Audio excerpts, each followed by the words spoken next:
네, 건축법의 핵심 용어 31번째 내용입니다. 자, 시험 문제에 자주 나오는 부분이죠. 대지안의 조경 규정하고 대지 안전 규정 내용들을 보도록 하겠습니다. 자, 먼저 대지 안전 규정을 보시고 그 다음에 뒤에 가서 조경을 보도록 하겠습니다.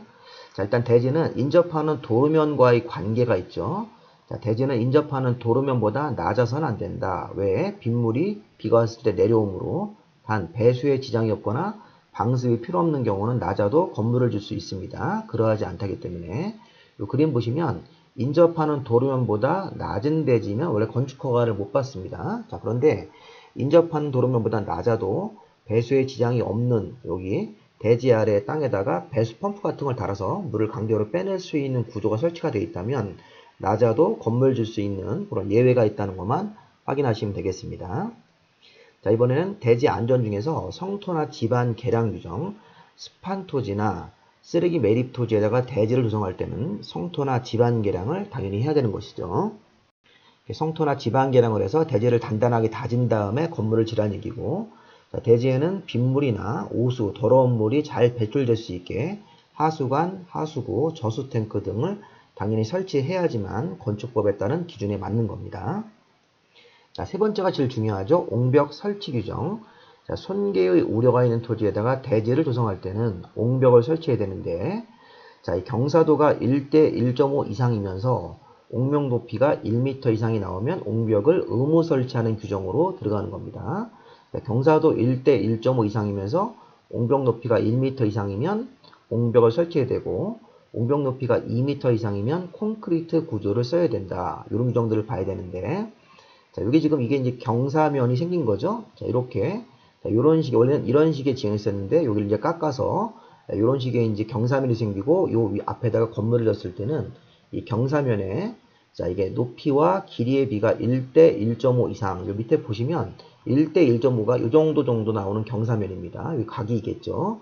1대 1.5, 이렇게 높이와 길이의 비가 1대 1.5인데, 요거보다 이상이라는 얘기는, 경사가 더 가파라질 때라고 해석하시면 되겠습니다. 너무 의미를 부여하지 마시고 높이와 길이의 비가 1대 1.5 이상의 경사도가 나오는 그런 경사면보다 이상이면 경사도가 더 세지죠. 옆에 있는 것처럼. 이렇게 되면 옹벽 설치해야 되는데 이 옹벽 높이가 1m 이상부터 설치한다. 여기 보니까 1m 이상인 부분이면 옹벽을 설치해야 됩니다. 경사면 높이가 1m 이상이면, 그리고 옹벽 높이가 2m 이상이 나온다면 옹벽의 재료를 반드시 콘크리트 구조를 써야 됩니다. 자, 옹벽의 외벽면에는 지지나 배수를 위한 시설 외에 구조물이 설치돼서는 안 된다. 돌출돼서는 안 된다. 지지나 배수를 위한 시설 외의 구조물이 돌출돼서는 안 되기 때문에 지지하는 말뚝이나 배수하는 배수구는 바깥으로 나올 수 있고, 지지나 배수를 위한 시설 외의 구조물이 바깥으로 튀어나와서는 안 되고, 옹벽의 외벽에는 3제곱미터마다 하나 이상 배수 구멍을 설치해야 된다. 이게 무슨 말이냐면요. 이 그림에서 옹벽의 하얀색 부분이 외벽면입니다. 이 외벽면에는 배수구라든가 지지하는 말뚝, 자, 배수나 지지를 위한 시설 외의 구조물이 돌출돼서는 안 된다. 그러니까 배수구나 옹벽을 지지하는 말뚝은 바깥으로 돌출될 수 있고, 배수나 지지를 위한 시설 외의 구조물은 바깥으로 튀어나와서는 안 됩니다. 그리고 배수구는 이 옹벽의 면적이 3제곱미터 이상마다 옹벽의 이 면적을 3제곱미터마다 잘라가면서 배수구를 하나 이상 설치를 해야 된다. 이런 규정들 한번 읽어보시 바랍니다. 자, 그 다음에 대지 안의 조경. 자, 대지 면적이 200제곱미터 이상이면 거기다 건물을 짓고 조경을 의무적으로 해야 되는데, 자, 대지 면적입니다. 연면적이 아니라. 자, 대지의 조경 의무는 대지 면적이 200제곱미터 이상이면 조경을 해야 된다. 단 조경을 하지 아니할 수 있는 건물. 자, 이게 시험 문제입니다. 자, 녹지 지역 안에 건물을 짓거나 자연환경, 농림관리지역은 이런 지역들은 주변에 나무들이 많이 있기 때문에 조경을 하지 않는데, 단 여기 자연환경보전지역이나 농림관리지역이라도 지구단위계획 구역 하나 더 추가해서 방제지구 이런 게 들어가 있을 때는 조경을 해야 됩니다. 자, 녹지지역, 자연환경보전지역, 농림지역, 관리지역 같은 땅대에서는 용도지역상 이런 땅은 조경을 하지 않는다. 단 자연환경이나 농림관리지역이라도 지구단위계획 구역이 지정되어 있거나 방제지구 이런 것들이 지정되어 있을 때는 조경을 다시 해야 되는 부분 쪽으로 봐야 되는데, 자, 일단은 이런 예외가 아니라면 녹지, 자연환경, 농림관리지역에서는 조경을 하지 아니할 수 있습니다. 대지를 200 이상으로 건축하더라도. 자, 이번에는 공장과 물류시설입니다.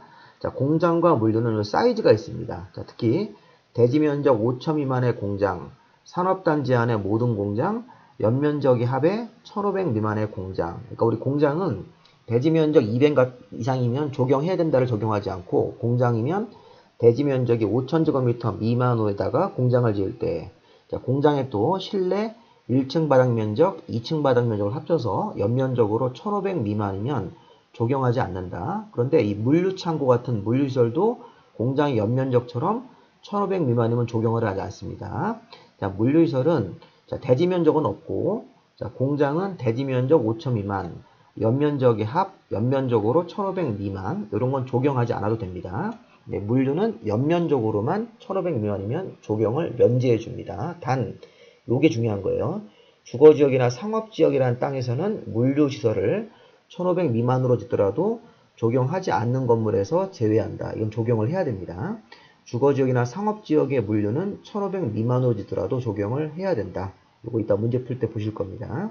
그 밖에 가설건축물, 축사를 지을 때, 염분이 많이 함유되어 있는 대지에다 건물 지을 때, 관광설이나 골프장 같은 경우는 규모에 관계없이 적용을 하지 않아도 됩니다. 자, 문제 한번 보겠습니다. 자, 건축법상 대지, 도로에 관한 설명이다. 뭐 틀린 건데, 이 대지 문제입니다. 자, 옹벽에, 자, 순계 우려가 있는 토지에다가 대지를 조성하면서 설치한 옹벽의 외벽면에는 지지나 배수를 위한 시설물이 바깥으로 튀어나와서는 안 된다. 이거 틀렸습니다. 자, 옹벽의 외벽면에는 지지나 배수를 위한 시설은 바깥으로 돌출될 수 있고, 지지나 배수를 위한 시설물 외의 시설물이 바깥으로 튀어나와서는 안 되기 때문에 여기 외의 자가 들어가야 됩니다. 자, 1번이 바로 답이 되는 거죠. 자, 옹벽 높이가 2m 이상이면 콘크리트 옹벽을 해야 되고, 대지는 인접하는 도로면보다 낮아서는 안 되는 것이죠. 도로 면자가 들어가야 되겠네요. 도로 면으로 이렇게 해석해서. 자, 3번의 경우라도 배수에 지장이 없는 경우는 그러하지 않다. 낮아도 건물 질 수 있습니다. 자, 쓰레기 매립 부지에다가 대지를 조성할 때는 성토나 지방 계량 같은 걸 당연히 해야 되는 거니까 맞는 거로 보고 1번이 답입니다. 1번 잘 보십시오. 지지나 배수를 위한 시설물 외의 구조물이 바깥으로 튀어나와서는 안 되는 거지, 배수나 지지를 위한 시설물은 옹벽 외벽에서 바깥으로 튀어나올 수 있는 것입니다. 시설물 외의 이렇게 딱 들어가셔야 됩니다. 바깥으로 튀어나와서는 안 되는 것들 이렇게. 자, 그렇게 해서 1번을 정답으로 보시면 되겠습니다. 자, 대지가 1000제곱미터다. 그러면 대지 면적이 200 이상이니까 조경을 해야 되는 거에 걸렸어요. 자, 그런데 조경을 하지 아니할 수 있는 조경의 의무가 면제되는 건물도 있었죠. 자, 아까 녹지지역이면 조경하지 않습니다. 녹지지역이면 이 수련시설 같은 거라든가 800 같은 거 보지 않고, 자, 근데 이제 2번을 잡으십시오. 상업지역이다. 연면적 1500 미만의 물류. 자, 물류가 연면적의 합이 1500 미만이면 조경 면제인데, 주거나 상업지역에서는 조경을 해야 됩니다. 그래서 이거는 2번이 조경을 해야 되는 건물로 보고, 조경 면제되는 건물이 아닙니다. 상업지역 주거지역에 붙으면 1500 미만의 물류도 조경을 해야 된다. 자, 연면적의 합이 1500 미만의 공장, 축사 같은 거는 면적 없이 조경 면제입니다. 네, 자연환경 보전지역도 별도로 여기 뭐 지구단위 계획구역이 없기 때문에 자연환경 보전지역도 조경 면제되는 건물이다.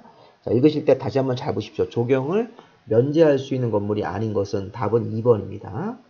자, 상업지역, 주거지역이라고 나오면 연면적의 합이 1500 미만인 물류도 조경을 해야 되는 건물로 봐야 되는 거죠. 자, 녹지지역에서는 건물의 사이즈 같은 거 안 보고 조경 면제. 자, 공장은 자, 이게 대지 면적 5천 미만의 공장이 연면적의 합으로 따지면 1500 미만의 공장이니까 1000이라는 사이즈를 따져서 조경 면제. 자, 축사는 앞에 있는 사이즈 안 보고도 조경 면제입니다.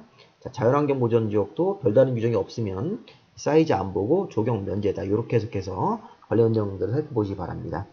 자, 여기까지 마무리하시고 여러분들 합격을 진심으로 기원하고, 자, 강의 드실 때 관련 교재는 여러분들 각 학원 책을 보셔도 됩니다. 그리고 제가 따로 제공하는, 자, 여기 문자로 저한테 이메일 주소 주시면 무료로 혼자 공부할 수 있는 자료를 드릴 테니까 파일로 받아가지고 참고로 보시면서 공부하시면 순서 같은 거 잘 맞고, 또 이런 교재를 안 받고 각자 학원 교재로 하셔도 충분하시니까 관련 내용을 보시면서 공부하시면 되겠습니다.